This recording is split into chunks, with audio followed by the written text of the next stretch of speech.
Welcome to Got Grass, conversations with the legends and leaders of bluegrass. You've enjoyed live bluegrass at Guitar Town CT concerts in Hampton, Connecticut since 2008. From Tony Rice, Rouse Stanley, and Doyle Lawson to Tim O'Brien, Sierra Hall, and Billy Strings. Now you can go behind the scenes as we chat with your favorite bluegrass stars. I'm your podcast host, Chris Worth.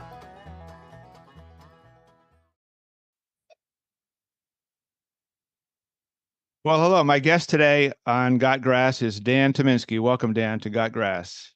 Happy to be here. Thank you for having me. I always start these interviews with a simple question, which is if you had nothing on your agenda and no instrument in sight, how would you spend your day? Clear day or rainy day? If it's a sunny day, I'm going to the golf course. If it's a rainy day, I'm going to play foosball. Okay. Well, I guess you covered both. You covered both options. By the way, what's the weather down there now? Is it pretty hot? Oh, it's been warm, and it's I like to imagine I could go out on the golf course, but I'm pretty sure if I set foot there, I'd melt. Yeah, it's been pretty warm. Who do you play with generally? Anybody in particular, or just do you have buddies? No, I don't have a big group, golfing group anymore. For years, I had a kind of group of guys at a course that I played at for years, but no anymore. I golf with either my wife, one of my two boys, or I've got a couple close friends, but no big groups. Yeah. Could you give us a brief bio? I know everyone out there knows who you are, but could you just give your version of who you are in a short bio, just for fun? I don't know how short it would be. Okay, so whatever. On whose line is it? Okay, my name is Dan Tyminski. I have been playing music professionally since like 1980. Been doing it quite a while. Grew up in the Northeast in Vermont. I was a banjo player for many years. That was my first love. That's what kind of got me into this, and I ultimately found my way to the Lonesome River Band with a mandolin, and then to Alison, Krauss and Union Station with a guitar, and I've been a guitar guy ever since. Fair enough. So going back in time, how would you describe your childhood in Vermont? My childhood in Vermont was I had a situation with parents who loved live music and would go somewhere every weekend to hear music. So my childhood, honestly, I have so many memories of I mean, you name it, from 5 years old on, going to country bars, square dances, fiddle contests, bluegrass festivals, anywhere they were making music. And ultimately we found a love for the bluegrass festivals and the bluegrass music and kind of ended up catering toward that. But pretty much just any live music there was, man. I wanted to watch music being made. Yeah. Was there a time you recall when you were listening to a certain musician or concert or festival and you said, wow, that's really what I want to do for my life? Was it that clean? Well, so I have been told since as far back as my memory goes that I was a musician, singer, whatnot. I was discovered with a little bit of talent at an early age. But I can remember where I was when I was bitten by the bug. I mean, I was 12, and I had already been playing for a while. I started playing mandolin when I was 7 or 8 years old. But when I was 12, I heard J.D. Crowe in the New South, a 0044 record, and never looked back. I mean, I remember where I was sitting. In fact, I was there just last week. I was back in Vermont at my old homestead, and I was in the driveway, literally right in the spot. And I can't go by that spot without thinking of it. I remember the freight train blasting me right there, man. And I hopped on and never got off. Yeah. I guess that album had an effect on many people, similar effect on many people. Amazing. It's still the benchmark. I still weigh everything against that recording. I mean, it's still kind of my high watermark of where the music is. And if I compare anything, if I want to rate anything, there's always a comparison to that. That's the standard. Yeah, that's the bar. So you had to eventually, whereabouts in Vermont did you grow up, by the way? West Rutland, Vermont, southern central part of the state. Oh, yeah, I know it. Yeah. I used to spend a lot of time in Brookfield and that part of the central Vermont, Montpelier, Brookfield area, and did some skiing up there in Killington and those places. So when I was young. Many skis, man. Yeah, I grew up right at the base of Killington and never got on a ski. Maybe just as well. I have less broken bones than I would have had, I believe, had I chose this. Yeah, right. Yeah. So at some point, did you realize you had to go to Nashville or somewhere close to Nashville to make it in bluegrass? How did that transition from Vermont go? That's first of all, that's fun to hear someone say "make it" in bluegrass. That's just comedy. No, I just knew I wanted to play bluegrass. I wanted to immerse myself in the music. I really never considered whether I would make a living, whether I would raise a family. I mean, I had no foresight with it. I knew I wanted to play music, and I knew all the bluegrass music that I loved was in the South. That's all I knew. And ultimately, I accepted a job with the Lonesome River Band, which brought me to Virginia. Once Right. I hit Virginia, I just there was no place else to go. I loved it. First of all, it was a lot like where I grew up. It had the mountains. It had the similar feel, except it had all the bluegrass music. And then of course I Yeah. ended up away to Nashville because everybody leaves out of Nashville. It just seemed to be the place to live. So it's been Nashville for me for the past decade and a half, 2 decades, I guess now. Yeah. How did the Lonesome River Band find you, or did you find them? The Lonesome River Band we crossed paths with a band that I played with with my brother. We had a band called Green Mountain Bluegrass, and we had taken a show in upstate New York where we were opening for the Lonesome River Band, and we had met each other in that process. And then a couple years later, when they were looking, someone had mentioned my name, and I got a call from Tim Austin. Hmm. Yeah. I grew up listening to lots of classical music, jazz, rock, everything, Beatles, 1964. My first exposure to bluegrass was Will the Circle Be Unbroken, that album. I was born in 1953, so I'm 71, just to be open So and you honest here. a couple Um, minutes. Yep. Somehow, somewhere, I heard Tony Rice in my mid-20s, and I just fell in love with him and his music. He just seemed like the coolest person I could ever imagine. When I started doing these concerts in 2008, of course, he was the first person I wanted to play here, and he did play here 4 times, and I just treasured every second of it. I didn't realize until fairly recently how important Tony Rice was to you. Can you talk a little bit about your relationship with Tony and his music? Oh, well, Um, first of all, I mean, I say that I fell in love with the banjo when I was 12 years old because I heard that J.D. Crowe in the New South, but that was with Tony Rice. What I learned later on in my career that I really wasn't aware of at the time, what I fell in love with was the relationship that a guitar and a banjo had with each other. mm, Um, like JD was my favorite, right? But when Tony Rice wasn't playing with him, it wasn't the same. Like I didn't realize why I didn't like it as much. I thought maybe he wasn't playing as well or something was off. I don't know. And then mm, as I started noticing, and someone actually brought this to my attention, later on in life, but it's all the relationships, all the people that I love. Like Paul Sylvius was one of my favorite banjo players ever, growing up. But he was playing in front of Del McCurry's rhythm. It was the conversation they had mm. back and forth that really got me. J.D. Crowe's banjo playing on that 0044 record.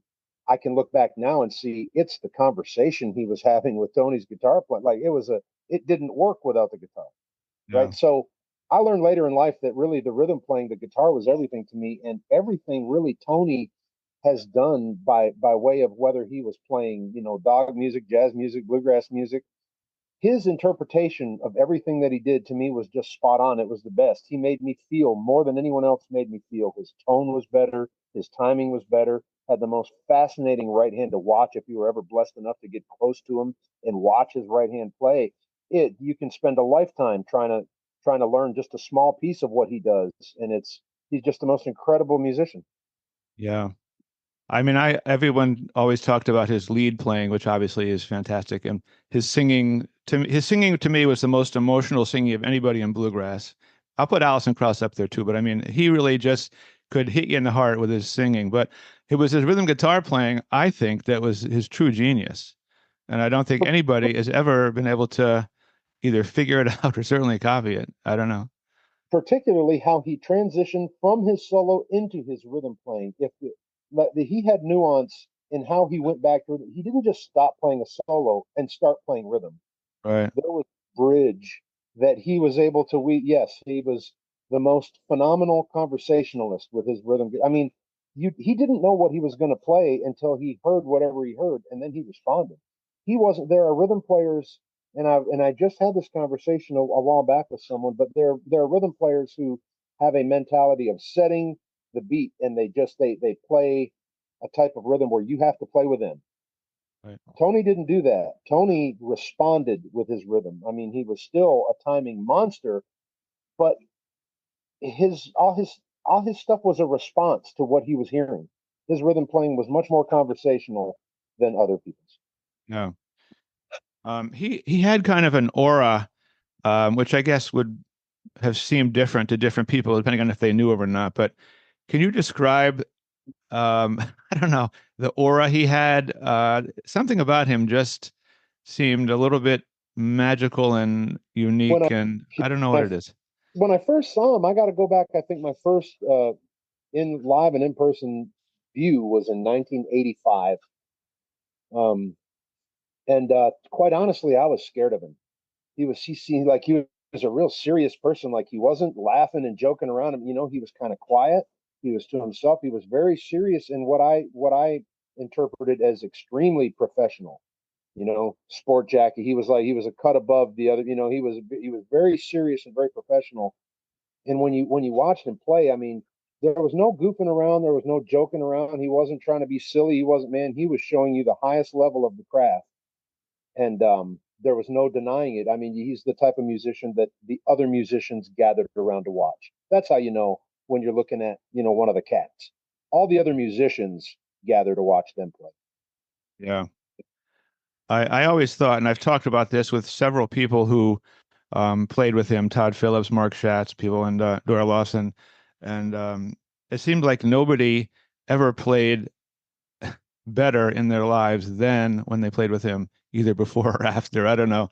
I don't want to say it's a high point of everyone's life, but it seems like playing with him was just like everyone played absolutely out of their minds. Well, I will say that there is truth to that because of what I had just mentioned. He was a conversationalist. He didn't just play a rhythm. You were never left standing out in a field feeling like you were alone if you were playing with Tony, because he always played with you.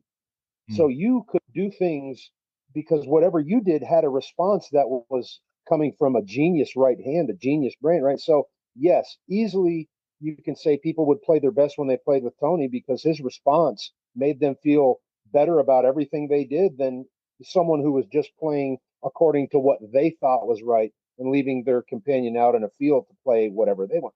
Tony listened and responded to what you played. So yeah, of course you played the best when you played with him. You had a conversation with someone who understood what you were doing and could respond appropriately.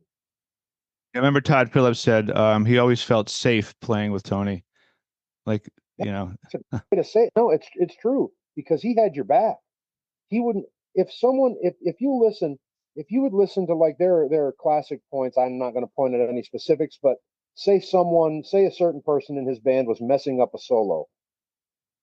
Watch what Tony would do during that solo. Like he would actually make it sound somehow like it was right, like it was supposed to be that.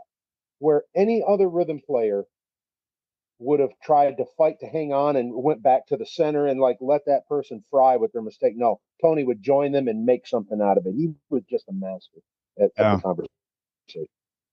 So when you play or sing any of Tony's songs these days, do you ever get overcome with emotion during the song at the point where you have to actually stop or collect yourself, or does he affect you that way still, or no? So I did a tribute to Tony after he passed, a thing called "One More Time Before You Go," and I get asked quite often to do that song, and I simply can't do it. I can't. I can't get through it. I can't perform it Yeah. without breaking down. So I tell people, you just please appreciate that I have a recording of it. I'd love you to go check out, and I'm not even going to attempt it live because there I get like that with any song that hits me. There are 4 or 5 songs I simply can't perform. Yeah. They just get to me, and there's no sense in standing on stage and crying, man. I'm trying to spread the good vibes when I'm up there, and I don't want to. I'm not a crier, man. I can't stand there and cry. No, you're known for having a big smile all the time, at least every time I've seen you. So, I yeah, hope. that was a What great I record. That was a great record with you and Josh, because I mean, I know Josh. He's played here a lot, and I know how much Tony meant to him, and it was cool to hear you singing and him playing that guitar. it was a magical record you did. One of the guys I wanted to talk to, after, because everybody was mourning Tony's loss, and I know that Josh spent a lot of the later years playing with Tony, and he was close, and I just, I wanted someone to just, reminisce with, and Yeah. we had plans on writing that song. That kind of came just from talking about our love of the man, and when we wrote the song, actually, it was never meant to be recorded. It was really for us, and I had Mm. played it for my manager, and he insisted that I do something, put it out in some form or fashion. So it just made sense to me to get all Tony, Tony's clone, all Tony's old guys, Todd and Jerry and Sam, and to have the old cats, do that recording was so special to me, that I've left that one alone. Can't perform it live. Yeah. Yeah, I understand why. Did you ever get to play Tony's D28? And if so, what was your impression of it? So yes, I did, and I was completely underwhelmed. I Wow. I was so now I have to rewind. Now I'm going way back. There was a point in time when I was considering joining the Seldom Scene. I was about an inch away from taking that before Starling came back that second time, and I went to the Berkshire, and I was hanging out with them, and I was playing John Duffy's guitar at the time. I didn't have a guitar, and Tony happened to be there that night, and he was like, "Man, big one," he said, "Hey, play this one here." And so I pick up his guitar. Now I'm shaking because I know the history of this guitar. Like I couldn't believe I was holding it. And I took the picks, and when I raked it across the strings, every string bounced off of the fret. The action was so super super low that I had to pretend like I was in a library trying not to make any noise, to like I had to play it so softly and touch it so lightly. And right then my eyes were opened at what his right hand was actually doing, because in my mind I heard a level of force that I almost couldn't press hard enough to get the type of force he was projecting. Oh. But he was really not projecting it with that much force. What he was doing was he was in such control of his dynamic range that he would play from so soft to just hard enough that the just hard enough sounded like it was a freight train coming. But really, Tony never played loud. He was not a loud player, especially in the later years. Earlier on, he told me he used to play with a thicker pick and higher action, and he would dig a little harder. And you can hear old recordings where he's pressing a lot harder. But as he matured and got older, he played with such a feather touch that when I played his guitar, I simply couldn't play it. It was unplayable for me, but I was in awe of the instrument. I mean, of course, it sounded amazing, and when you hit it with the right touch, like Yeah. only do, it's the most amazing instrument. Yeah. I've heard other people who played it say that a few say, oh, it was just amazing, but most people say, wow, it didn't seem that great to me. The sound wasn't that great. It wasn't that loud. I just could never understand how he The got the one sound out of it. the one word I would use is underwhelmed. It didn't, like, I Yeah. didn't go, oh, it's amazing. Now it was dry. It has a quality sound. You Mm. just had to play it with such a light technique, such a light touch. It was hard. He could get the sound out of it. It was him. By the time I played it post flood also. I Uh, from my understanding, pre flood, it was a better instrument. yeah. So I have an interview coming up, believe it or not, with Pam Rice. I Facebooked her, messaged her. Never in a million years thought she would agree to do a podcast, and maybe she'll change her mind. But she did say you were an old friend of hers and to say hello. Um, Aw, I Hello. I love her decision to let people play Tony's guitar. I kind of got worried it was just going to sit in a vault in a case, and so she's letting a lot of people play it, which I think is fantastic. But I'm kind of nervous for this interview with Pam. You got any suggestions? I've never met her. I've never spoken to her except by message on Facebook. I have all these like, images of her, but you can't have a bad interview with Pam, man. You're gonna have the best time ever. She's great. okay. That's all I need to hear. So what do you think should happen with Tony's guitar? I always thought that maybe Wyatt would be a good one to take care of it, but maybe he just doesn't want to, or they don't want him to have it, or I don't know. Maybe she'll just keep it and loan it out. I don't know. It's hard to know what to do with something like that, because it's hard to place where the most value lies. Is it personally just to make sure that it's kept in safekeeping? I mean, that might be the most important thing to Pam. It might be that people get to see the guitar. I mean, at the end of the day, no one's going to get out of it what Tony got out of it. So to put it on display and to let a bunch of people play it, I mean, it's amazing, but it's not going to do any credit to the, I mean, it's not going to further the instrument's history. You know, it'll remind people, it might remind people to go back and look at what Tony did with it. Yeah. You know, I mean, it's a fantastic instrument. It would be, I haven't really thought of where I really think it should belong. I mean, I always have thought that great instruments should be in hands of great players. You know, so Wyatt playing it, I mean, I don't think that would be a bad choice, but would it be the best choice? I think there's a lot of ways it could go and be right. Yeah. Can you talk a little bit about your guitar? You have a very distinctive guitar. It looks like it's absorbed every bit of sweat, tears, dirt, and whiskey it ever encountered. What is that true?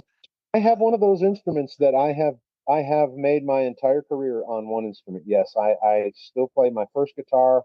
It's a 1946 herringbone. Its nickname is Poster Child for what it looks like because it really is just the most photographable guitar that you could ever want. It's ugly as sin and road worn, and it looks like it's just seen all the use, all the activity. It looks like it's been, you know, tied and dragged, right? But it's been one of those instruments. It's hard to say when this guitar. I've said this, you know, for a long time. I think God had this guitar waiting for me the whole time, for me growing up, waiting for me. This is my it's the instrument that I can play as hard as I want, as light as I want. Anything that's slow and pretty, it really suits. Anything that's crusty and gritty, it really suits. Like it's been Yeah. the one instrument that I could play everything on. And every recording, anyone's ever heard me, if you've ever heard me play guitar on a recording, short of one song, which I just did recently, my God Fearing Heathen song that I just released, I did on a different guitar, Yeah. just as an experiment. But literally everything I've ever done in my life has been on one instrument. And yeah, Poster Child, that one stays with me. So you don't touch the guitar body, right? You change strings. You don't polish it or clean it or anything. You just leave it alone.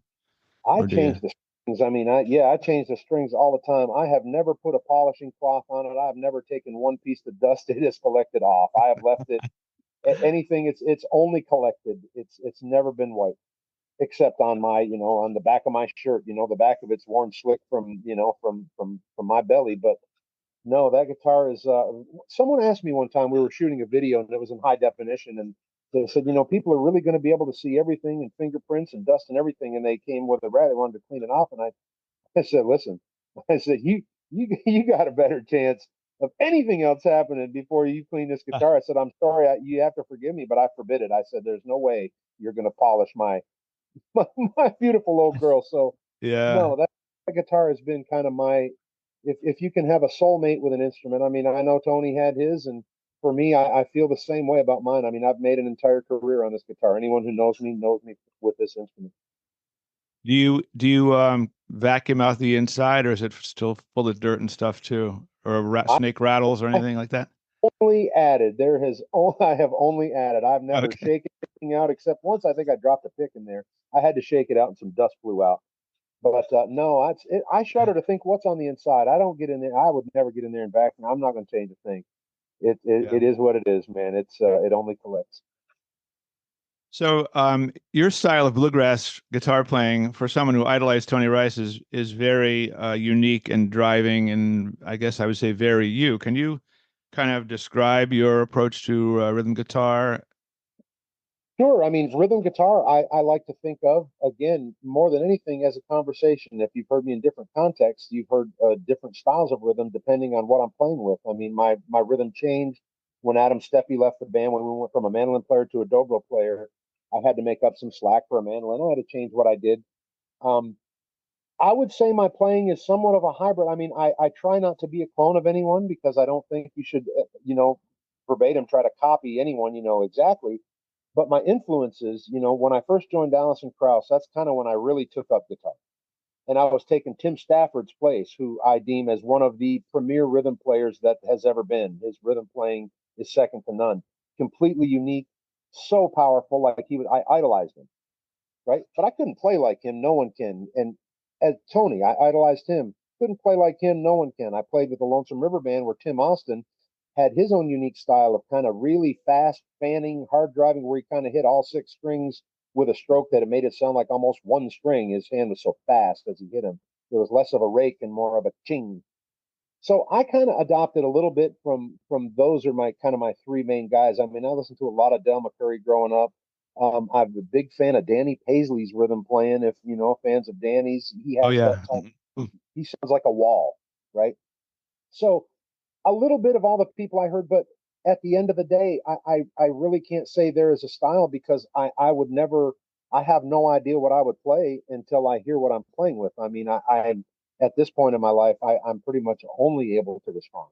I can't really, if I find myself in a situation where I have to set the timing or ignore what's going on around through bad sound circumstances or whatever to set, that's my least comfortable position. I really don't like to have to sit there and try to thump time to make sure people are with me. That's not how I play. I want to play with people who all have the sense of timing enough that I can have the freedom to dance in the open spaces where I see fit. And I'm in a situation right now with my current band where I have the freedom to express, anything I want through the rhythm playing, and it's really the most fun thing for me to do. You've had a lot of success in music, Lonesome River Band, Alison Krauss, and that famous movie you sang in. As you look back, are you ever surprised at all the success you've had in the music business? Do you Oh, ever? I'm shocked that it's even possible. I mean, I accepted as a very young man. I had no problem with sleeping on floors and living in poverty. I didn't know anything else growing up. I didn't know anything else when I moved away to play music, man. I always felt fortunate if I could just keep my lights on. I mean, I was that guy who was calling the electric company, once a month to say, please turn them back on. The check is, I was Yep. day to day. So I don't really think, I there was never a point in my life where I really said, I have to make my living doing like it was never a quest for money. I wanted to play music. I wanted to play the best music I could. Now I hit what I will call kind of a lottery winning job when I joined Alison Krauss Union Station. I mean, we were able to take it to a level that I never thought I would see myself on and play on the grandest stages. And I mean, I exceeded everything I thought I would do when I was still a very young man. And everything since has been a bonus. I mean, the opportunities that Alison Krauss and Union Station have afforded me can't even really be properly explained. I mean, I owe them everything. I mean, they brought me to a world I would have never seen otherwise. Yeah. Is it possible these days to develop your career the way you did, or is it a different path to success in bluegrass these days compared to when you came up? And you think things have You know, changed in that I don't respect? know. I, I don't know what the path is to these days. I've had people ask me, like with what questions about their child. They say, my kid's on the fence. He doesn't know if he wants to, chase the music or if he wants to do that. He's wondering. And my answer to that is always, then absolutely do the other thing. Do not play music. Because if you ever have to ask yourself, should I play or should I not? Then you're not a player. Anyone that I know, all the people that are my hero, everyone that I respect, I don't think anyone said, okay, here's the choice, man. They knew they were players. They didn't have a choice to do anything else. They just played music. They knew in their heart there was no, if I didn't play music, I don't know what I'd do because all I've ever thought about, the only option there ever was music. Yeah. And Hmm. I never cared if I was going to pay my rent or sleep in my car. I was just going to play music, right? Now, in my case, I I joined a band that ended up with a fantastic career, and uncountable awards, and just so much has happened. You don't see that going in, and if you chase that, if you play music looking for that, you're probably not going to be the person anyone wants to hear. You got to play Yeah. music because you love music, and people will understand. They'll see that in you. They'll know. I mean, you think Tony Rice went out playing his guitar because he thought this is going to make me rich? He didn't have a choice, man. He had to get it out. He had to work it out. He had what was in his head had to come out of his hands before he could sleep at night. He had to figure it out, man. He had to play. He didn't Yeah. choose to play. He had to play. The people I love have all had to play. They didn't choose it. Yeah. Well, that's funny because so this is the 19th podcast I've done, and everyone to a T said the exact same thing. When I asked them, they said, no, I never thought about it. I just played music my whole life. I loved it, and there was never any doubt that I was going to do that. I never really thought about it. I just went into it. I loved it, and I still do. They all said the same thing that you're saying. I mean, I pretty think I'll much. share that. I mean, I do. I think that's part. of the weird musician DNA. You know, there's some people have that in the forefront. They're like, okay, career, and these are the things that have to happen, and then I can do what I want with the rest of my life. Musicians don't have that. The real ones, they're just hopelessly locked into having to play music. That's it. That's all I got. Yeah.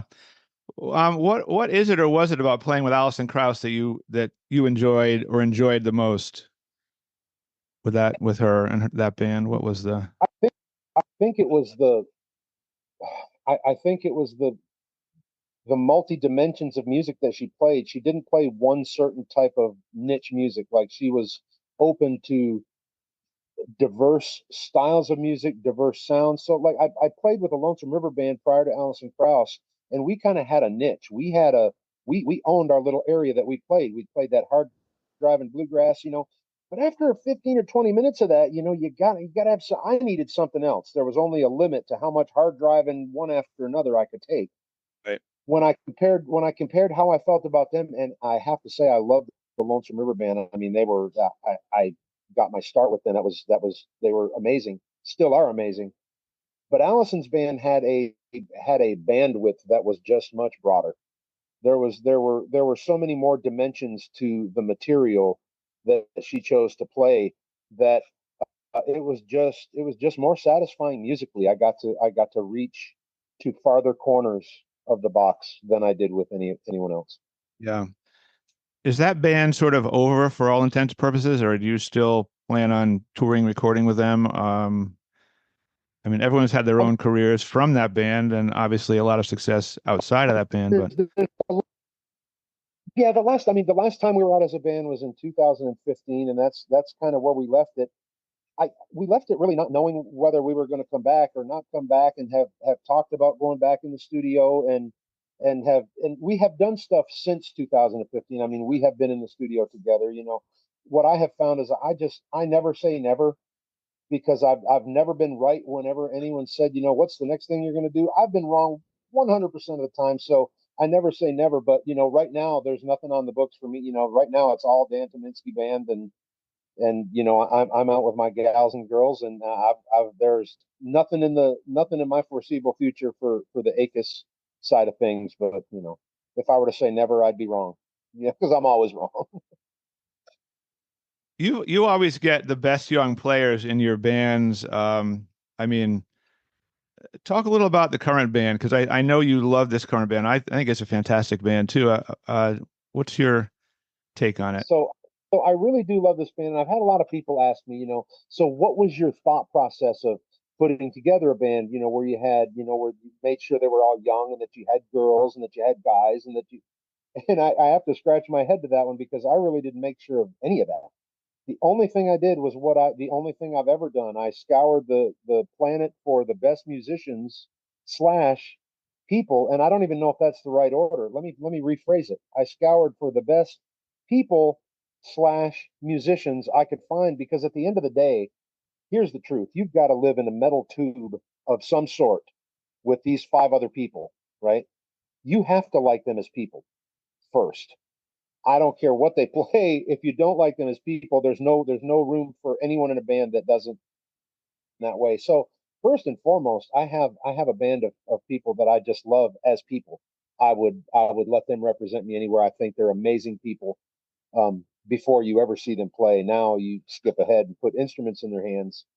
None of them play according to their age. They all, I mean, first of all, like they all grew up listening, of course, to me and Alison and Union Station, all that stuff. I mean, they're all younger than my children, right? So their whole lives, you know, I've been there.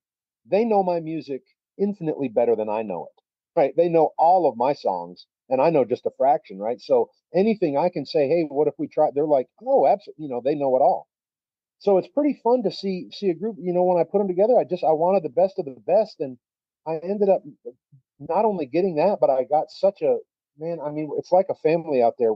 People have asked, so you know, you got guys and gals, and you know, you got couples on the road. You know, you travel with your wife, Jason. You know, Jason and Grace, and they said, "What's it like when there's tension on the road?" And the honest to God answer is, if we ever have any, I'll let you know. It has been the most flawless, respectful, awesome traveling group of people that I could ever want at any age, any any race, anything. They're amazing. It seems that way watching you on video performing with them. You just seem to be smiling at every solo, every harmony. It seems like you're pretty darn happy up there with them all the time.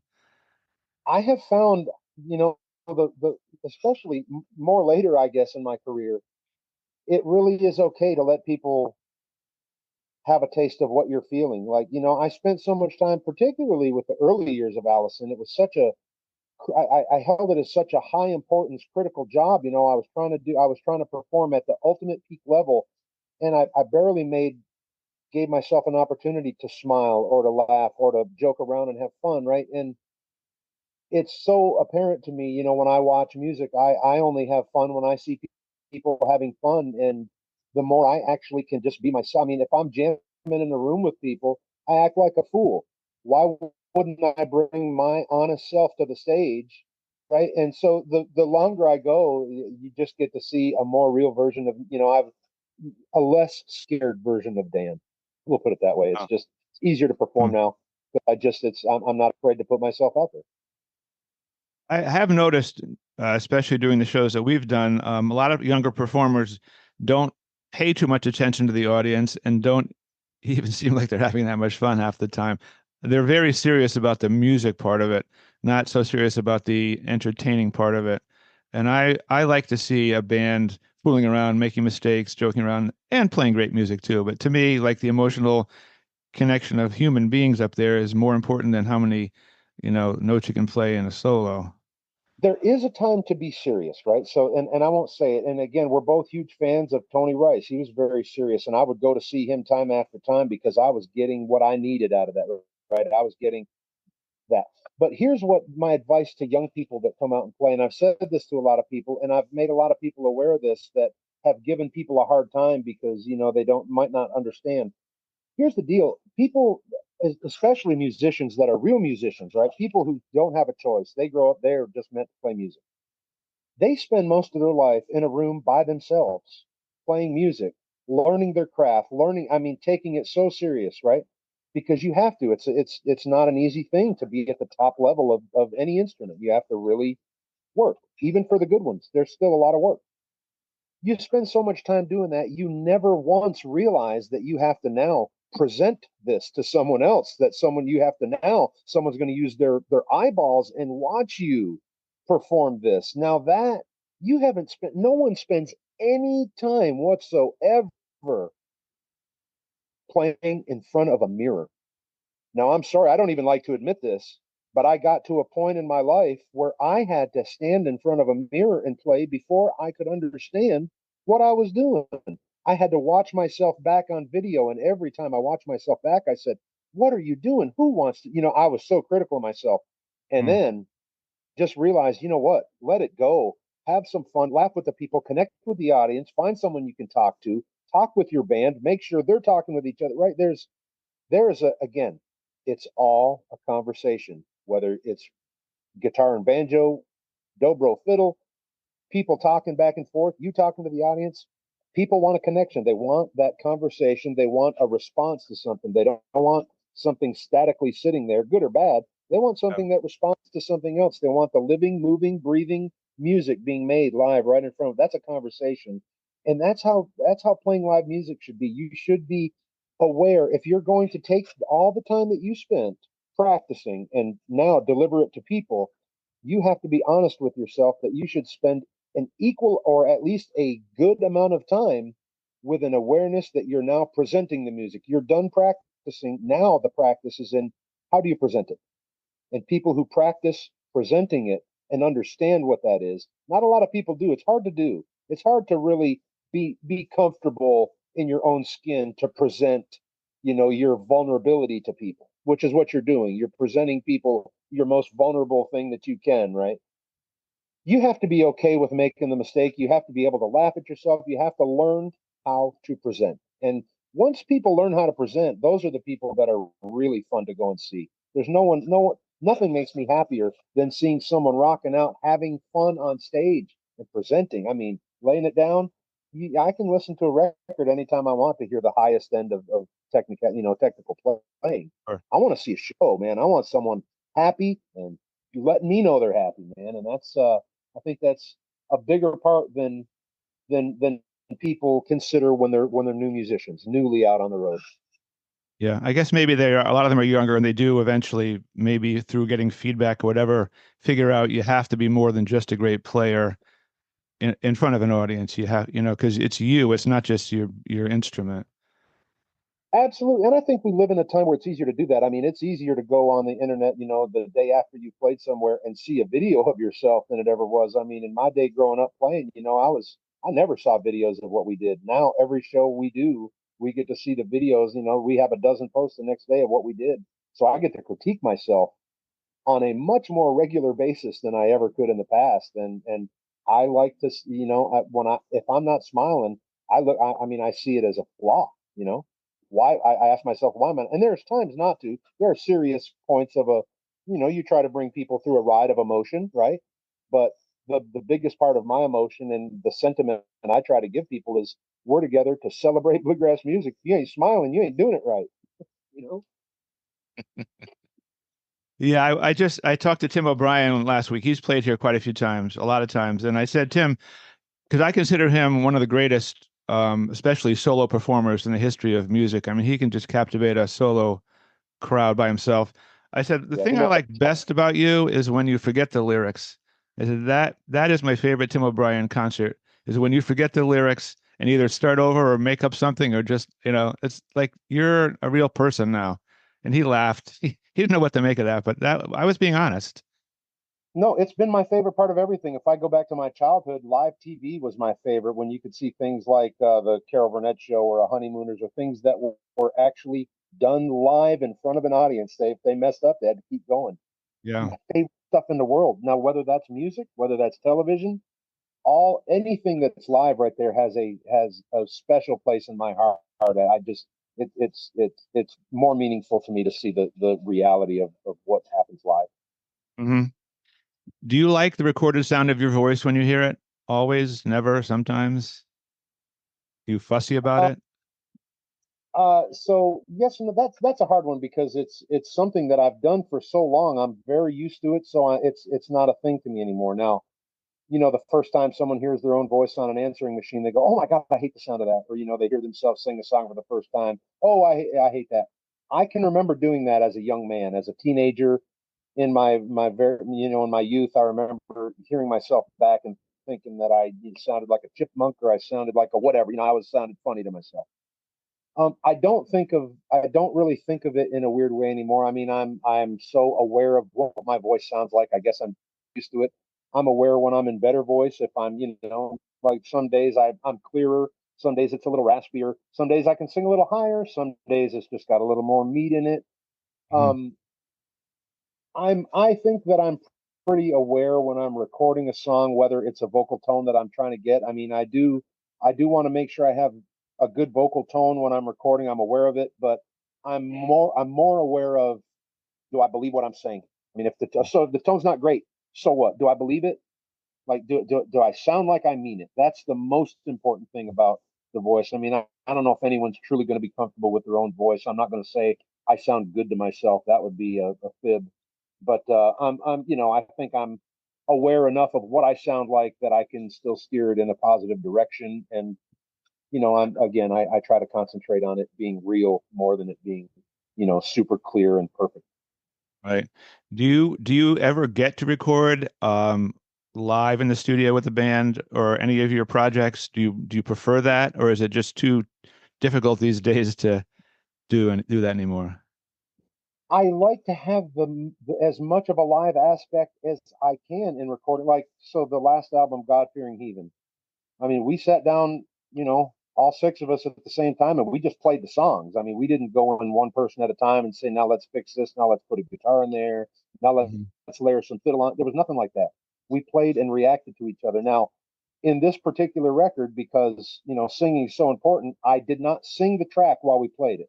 Everyone imagined the vocal, right? We just played it. We all knew the songs. Even our engineer said, "I have never seen once a band go into a session and do an entire album. You never once used a chart or sang one word, and everybody played the song as if it were like it was." He said it's crazy. So we literally played the song live because Yeah. I like the way it feels when you have a conversation live.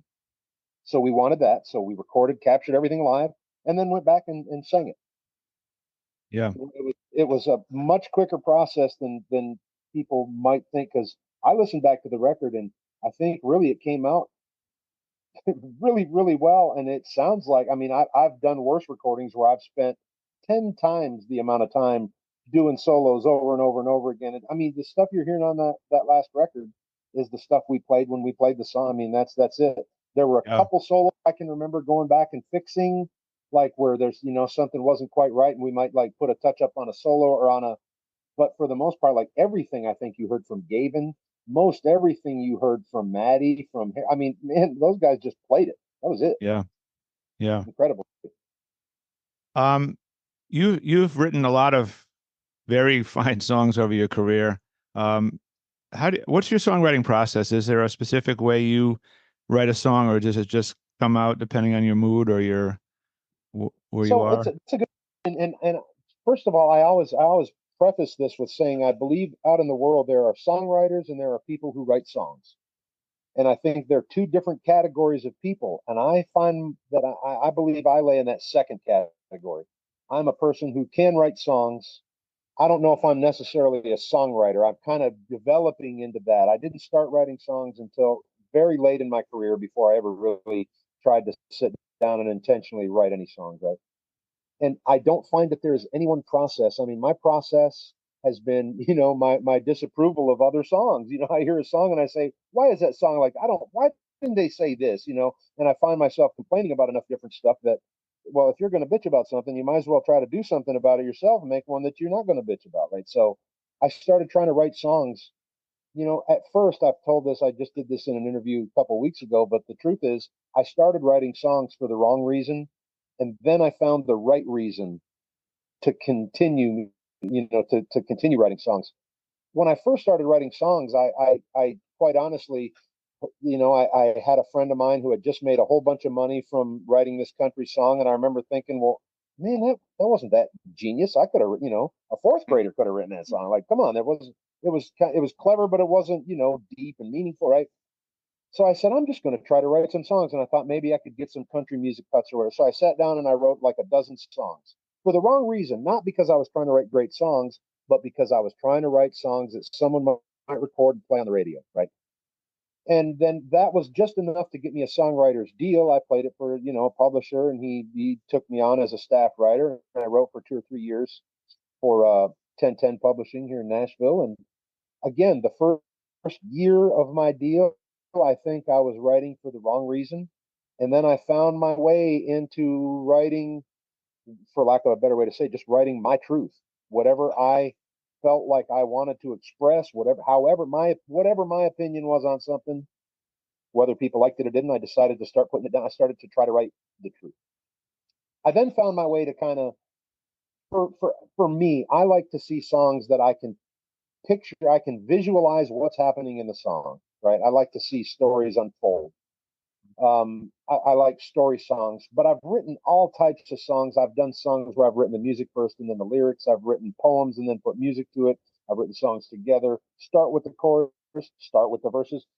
Ultimately, the point I'm trying to make, there is no one way to write a song. And I've written now with, dozens, if not hundreds of different songwriters now. And everybody has their own method. At the end of the day, the only time a song ever works for me at the end of the day is when something is there's truth in it. Like there's something I can believe, like it's actually, I can apply it somehow and relate to it myself, right?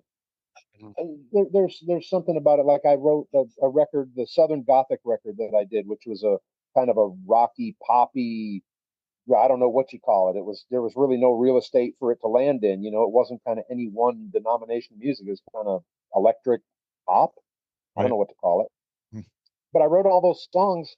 Again, that was kind of my first batch of songs that was an expression of how I felt. I kind of felt like that record, I held a mirror up to society and said, this is what I see. I tried not to be judgy. I didn't tell people, do this, don't do that. I didn't, and none of that. I just said, this is what I see.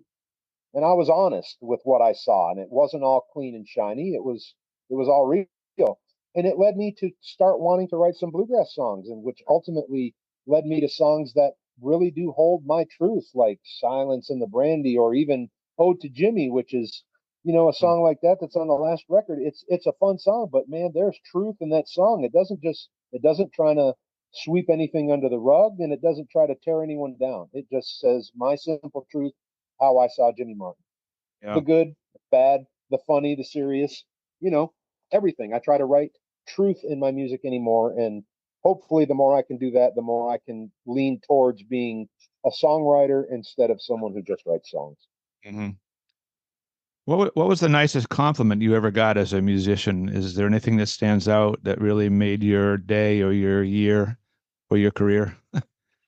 Like something somebody said to you that. Listen, if you're a musician and you're in a position like I'm in, I have, man. See, here's where musicians are tainted. We are showered with compliments and adoration that really isn't even warranted. It's way above what any person should get. No one should be complimented this much. Okay, people have been so nice to me since I've, as far back as my memory goes. When I was 5 years old, I have memories. 7, 8, 10, 12, 15, 17, 18. I mean, I can think of, people are just, when people see young kids flourish or do, start to find themselves with their music, I can, there are a couple people, like I'll credit Doyle Lawson. Okay. Doyle had a chance when I was 7 years old. He could have either turned me away or accepted me and pull me in. And he chose to pull me in and put his mandolin in my hands and say, "Oh no, I can tell." He said, "I can tell you're careful just by the looks of it." He was just so accepting and nice, right? 7 years old. If he would have said, because my parents brought me up. He was playing with a country gentleman at the time. My parents brought me up to a show and said, our son plays mandolin. And all he had to say was, "Oh, that's nice," and continue on in the conversation, right? Sweep me under the rug and I go away and I don't worry about it. But he said, "He plays mandolin? Oh, well, come here. Let me see here. Play this one." And he gave me his mandolin and let me play. Dude, when people are nice like that, it makes a huge difference, right? To young people. So I've made it a point in my career when I see someone young to try to do that. I mean, has anyone ever said something that's markedly nice to me? It's so much that I'm spoiled beyond. I mean, I appreciate the people that tell me the truth, and say, Yeah. "God, I heard you do that one better." I don't even take offense to that stuff because it's people aren't coming out to the shows if they don't love you to start with. So it's really, I've been so emotionally supported in my career with kind people that it's almost it's almost insanity. It's been really, I've had a very good people experience in my life. Yeah. It's funny because as a small promoter, I don't really get a chance to talk to the bands that much. Usually before we're setting up, after we're taking it down and paying them, they want to go home, yada yada. But I do notice that fans come up to them and just give them constant compliments. How about everything was so fantastic, you're so great. And I just have to kind of laugh because, I mean, what else are you going to say? You went to the show, you loved it.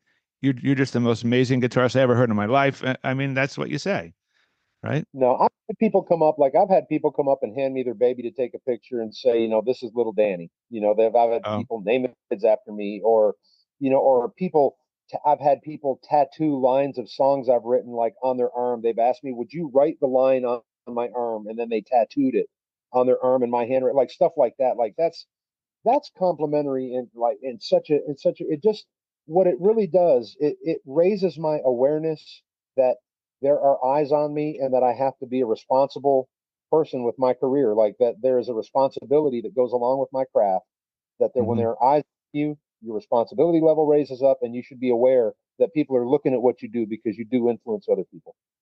yeah.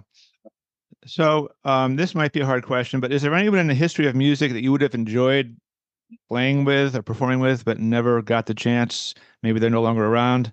Anyone that you particularly would have loved to play with or sing with? This is I mean, so in my lifetime, I've had ridiculous opportunities to play with people I never thought I would get to play with. I mean, I'd have to go back and say someone before my time, Yeah, that's because what I was kind of thinking of. Yeah. because I've had the opportunity to play with any of my contemporaries or any of my older heroes. I mean, I played with just about anyone you can imagine. Okay, I've never played with Jimmy Martin. I could say, I've never played with Jimmy. And even though I think it might have been a rough ride, I think it would be fun to spend a couple sets in Jimmy's band just to see how he really was, because I mean, I've watched it a lot, but there's nothing like being on the inside. So I'm going to say, I'm going to throw you a Jimmy Martin, say it would have been fun to see what he was really like on stage, day in and day out. That's the same answer that Missy Raines gave. I asked everybody that question. She also said Jimmy Martin with her on bass, him on guitar. She said that would have been a hell of a rhythm day. Oh, I would have wanted to play banjo. Yeah, I didn't specify. Oh, banjo. Okay. Yes, I would have absolutely wanted to play banjo. Yeah. Love Yeah. Him and Leave Him. You kidding me? I would have given a pinky to play Love Him and Leave Him with Jimmy. Jeez. Looking back, is there anything about yourself that you would change if you could, looking back at your life and career? Any like I would have been a little more literate early in my life. I would have probably read more. I would have probably tried to soak in a little more information. Like I had opportunities, growing up in school, whatever, to whether it be to get involved in marketing, which who knew that that's going to be part of, no matter what your career is, you have to have someone in marketing on your team, right? It would be Mhm. nice to have some information. I could have studied poetry, would have helped my songwriting. It could have, I would have probably fought to be a little more literate, as a younger person. But changes, no, I think I was really true to myself my whole life in that I think I did most everything I did for the right reason. I mean, I didn't even really know why I did it. I just had a burning love inside of me and a willingness to do whatever it took to make it happen. I don't think I would change anything. I mean, I remember points in my life when I was, my lights were being turned off and we were sleeping, with no heat and, putting plastic up in one room so that we could try to keep one room of an apartment warm enough to not freeze, during the night. Some of the happiest times of my life. I mean, I don't look at it as a negative at all, man. I had a blast while I was doing all that stuff. I was meeting people, playing music, traveling the world. Mm. I mean, oh, I wouldn't do anything different. I would still go back and play as much music as I can. Yeah. I remember, I think it was 2013 when the word came around that Tony Rice was broke, I think was the way people were saying. He was really having a hard time financially, and we did have a concert up here, fundraiser for him, raised a good amount of money. And I actually think I asked your agency if you could come play, but you couldn't. But that to me, that was one of the high points of my life, was being able to help him out in a little way financially. I'll never forget. He actually did call me up afterwards, and he thanked me with that gruff voice on the phone. That was one of my favorite memories of my life, I have to say. And again, it's tough to think that anyone would ever find themselves in a position like that, like Tony in his position. I mean, I can relate. I mean, I've seen both sides of it. I have been as broke as anyone you would ever meet playing music, and I've been extremely well off where I could have any toys that I want, and that, my house was paid off, and I've been on the good side of it. I'm right back somewhere in between now. Right now I'm back on the road, struggling to just try to keep the lights on, because bluegrass music isn't easy, and I haven't played with Alison since 2015, so the money just doesn't roll in bluegrass music, no matter what level you're at. But I'm fortunate that I've done this long enough. I do have a fan base. I get to go out and I get to make my living doing what I love more than anything else, and that's connecting with people. Period. Yeah. Yeah. When I think of you, the image I have in my head is you with a big smile, a cigar, and a glass of bourbon. Do you have a favorite bourbon that you've come to love over the years? I like a little bourbon too myself. My wife tries to tell me I shouldn't be drinking it after dinner, but I do enjoy a glass. But It's funny. I talk a lot about it, even though I probably drink less than anyone you might know that drinks. I mean, I didn't start drinking until I was 50 years old. So at the ripe old age of 50, I found a taste for bourbon whiskey through several friends at the cigar shop right there. I'll talk about it all the time. So I kind of went and experimented like with anything that I get into in my life. I have a level of OCD that makes me deep dive into everything. So when I got into bourbon, a year and a half after I was in it, I probably had 60 open bottles in a cabinet, and then a line of open bottles around the top of my kitchen cabinets. That I had, a couple hundred bottles of bourbon of all price points. I went, from the stupid expensive stuff to the stuff that no one would drink. Right now, when someone asks me what my favorite bourbon is, I always have to say at what price point, because I have a favorite in that $20 range. I have a favorite in that $40, $50 range. I have a favorite in that $100 range. I have a favorite in that $300 range. You know, it keeps on going up and up and up. What Yeah. I've ultimately discovered with bourbon whiskey is that I cannot afford to drink the bourbon that I really love. You know, the stuff that really speaks to me is all $300-$400 a bottle and really hard to obtain. And I have plenty of it. Like I have everything I'll ever drink in the rest of my life in my cabinet now. I'm kind of done buying bourbon, but I have a nice collection, and I drink so little. Like usually, like last night was my night. I had maybe a finger of a really nice bourbon in a glass for movie night, you know, with my buddies at the cigar shop, and that's my Yeah. week. You know, I don't drink a lot, but I try to drink really nice bourbon when I do. And last night it was a very simple Blanton's night. Yeah. I don't drink the $300 bottles. I kind of got to like this Basil Hayden bourbon, which is about $50, $55, and I enjoy that one. Of course, I say my wife is always saying, Why are you drinking bourbon after dinner? You don't need bourbon. Why not just have a glass of seltzer?" And I say, "Well, it's not, I like to light up the fire pit, especially in the spring and fall, and have a glass of bourbon. I don't know. What can I tell you?" So, Absolutely. Hey, it led to a lot of good songs for me. You know, and if you want to go to that low price, like, okay, going all the way down, I'm going to say like what I would drink mostly when I'm not, because I don't like to spend a lot of money if I do drink, I'll drink Green Heaven Hill. oh, Green Heaven Hill is something that they just keep in Kentucky. They don't put any money into advertising, anything, but I have taste tested it, blind tested it with a couple different people against some very expensive, tasty whiskey. yeah. Everybody everybody picks, and you can buy it for $20 a handle. It's the cheapest, best whiskey out there. I'm giving my endorsement to Green Heaven Hill. I've never heard of it. I've never seen it up here. I don't know if it even gets up to New You England. have to. It's only in Kentucky. You have to be in the state of Oh, Kentucky. okay. It does not get exported because they keep it literally. They have to have something they can afford that's good for them, Yeah. because bourbon has kind of gotten crazy, the good stuff. Hmm. The next time I will let me know the next time I'm going to be in your area, and I will bring you a Green Heaven Hill gift. You'll enjoy it.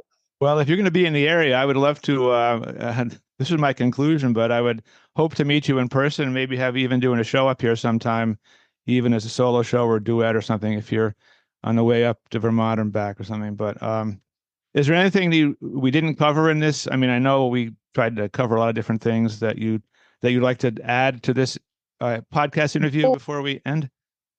There's only one thing that I ever add to any interview or podcast like that, but in this case, this is something that we actually really did cover quite well, and it's just it's me urging people to go and witness live music being made right in front of them. I think it's worth your time. It's worth the hassle to get out there in the traffic and do whatever you have to do. The experiences that you will have in the process of chasing live music. And I'm not talking, I don't mean go and watch a bunch of live music on YouTube. That doesn't Oh, touch you in the same way. It's fine. It's great. It's a good way to, when you use what you have to when you have to, that's fine. But I urge people, get in that vehicle, find a friend who doesn't understand what the music is, and introduce them to some new music. Man, you're going to make a friend for life. You're going to introduce them to something they're going to love for their life. It's just all about the live music for me. I want people to go and spend some time introducing new people to live music.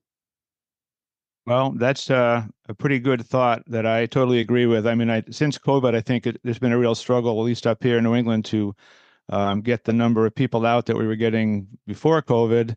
Um, it's still, the music still works, but it's not like it was 5 years ago in terms of audiences, I don't think. No. Well, let's go back to 2000. It's 2000 when Oh Brother came out.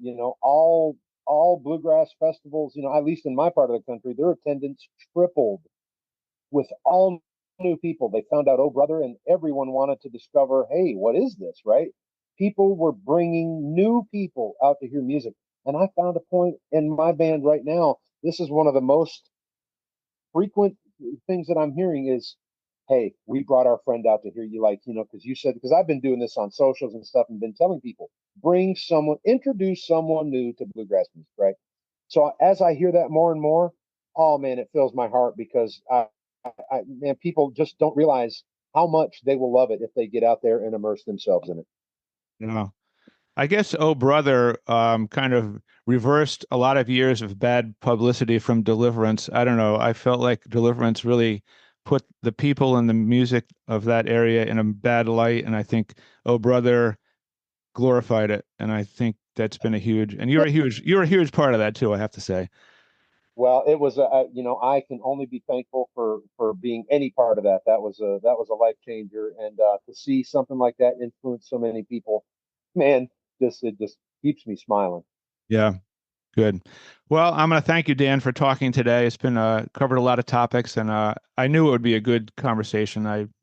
I've seen you doing interviews before. I was hoping not to ask all the same questions. If you're ever in the what? I know. I said, no, dude, you're awesome. Oh, thanks.